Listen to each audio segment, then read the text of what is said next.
All right, so this is a discussion of The Ethics of Living Jim Crow by Richard Wright. All right, so Richard Wright was born in 1908, and his parents were sharecroppers. Sharecroppers grew greatly in number after the emancipation of slaves and the disenfranchisement of poor whites in the agricultural South. Also, after World War I, the Great Migration of Black Americans took place, which led to Wright's father leaving him to go to the North to look for jobs in factories. So this led to Wright living with his mother and sister, the Chicago Black Belt. So he grew up with these Jim Crow laws that segregated public areas. Later on in his life, Wright also moved to New York and wrote for a communist newsletter during the Great Depression. He also published Uncle Tom's Children with the Ethics of Jim Crow in 1940, and later he moved to Paris to avoid the U.S. government because they were suspicious of him and his activity with the Communist Party.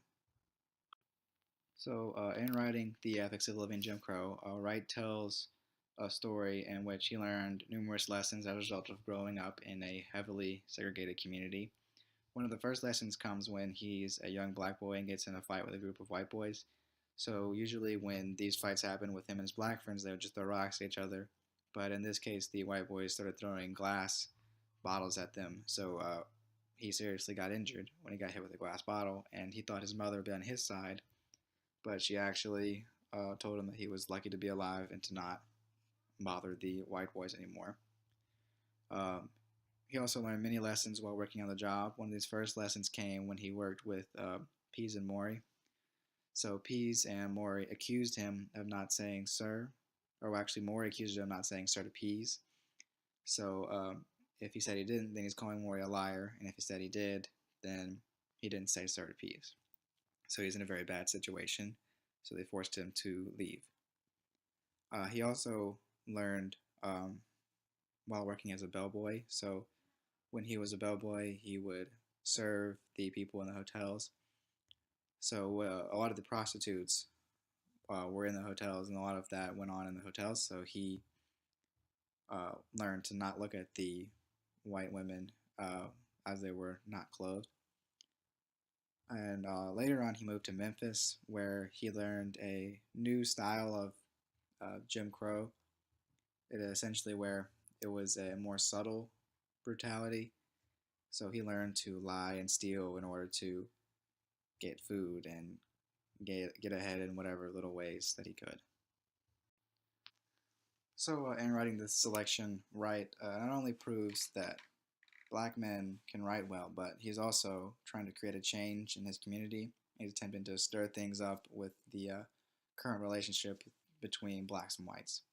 So, going back to the lessons that he learned, the first lesson, where he got in the fight with the white boys, his mother explains to him how she knows how the world works during the time period.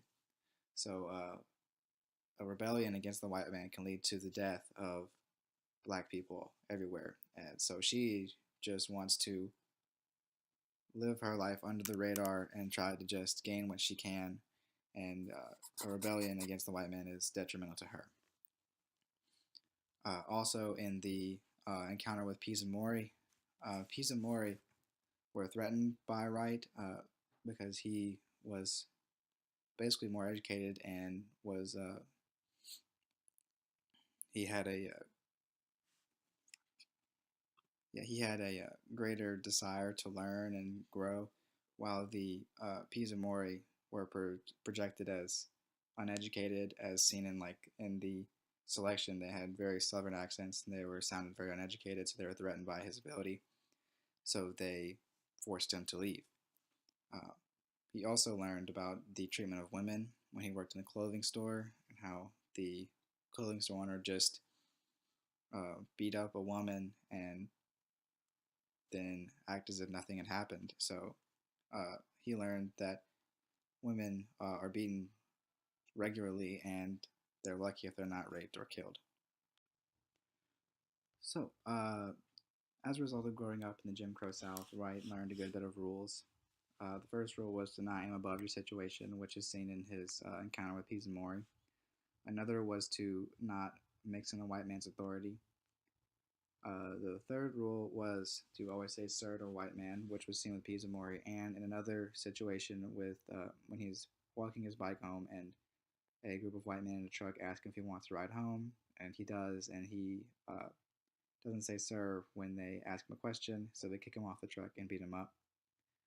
Another rule was to not travel in the white neighborhoods alone, which is seen when he's making a delivery for one of his jobs, and a white police officer forces him to get on the ground with his hands behind his back, and he tells him to not travel alone in these neighborhoods. Sixth rule is that black men cover up white men's mistakes, which is seen when a white man gets a black maid pregnant, they blame it on a black bellboy and they force them to get married. Another rule is to not sleep with white women. This happened when one black boy slept with a white woman and was castrated as a result. Another rule was to not interfere with white men assaulting black women, which was seen in his job at the clothing store. So another interesting idea in this selection is the topics of discussion between whites and blacks. Wright learns that the only suitable topics are essentially sex and religion. They were forced to avoid topics that centered around uh, places or ideas of black men succeeding or ideas of equality for black Americans. For example, in France, the uh, the black men were used as soldiers and they were doing very well. Also, there to avoid topics that included the Northern United States, President Lincoln, socialism, communism, or the Republican Party, as that all of these presented ideas of equality for Black Americans or the ideas of a better life for Black people. So, in summation, are some of the themes that are seen in the ethics of living Jim Crow. Obviously, white on black prejudice, as well as violence of whites towards blacks. And there are also many situations of black people being forced to lie, cheat, or alter their behavior in order to avoid punishment that is brought upon them by white people. And there are also instances in where black people should not show their knowledge or their ability, as like seen in the encounter with Pizamori as well. And this is the source.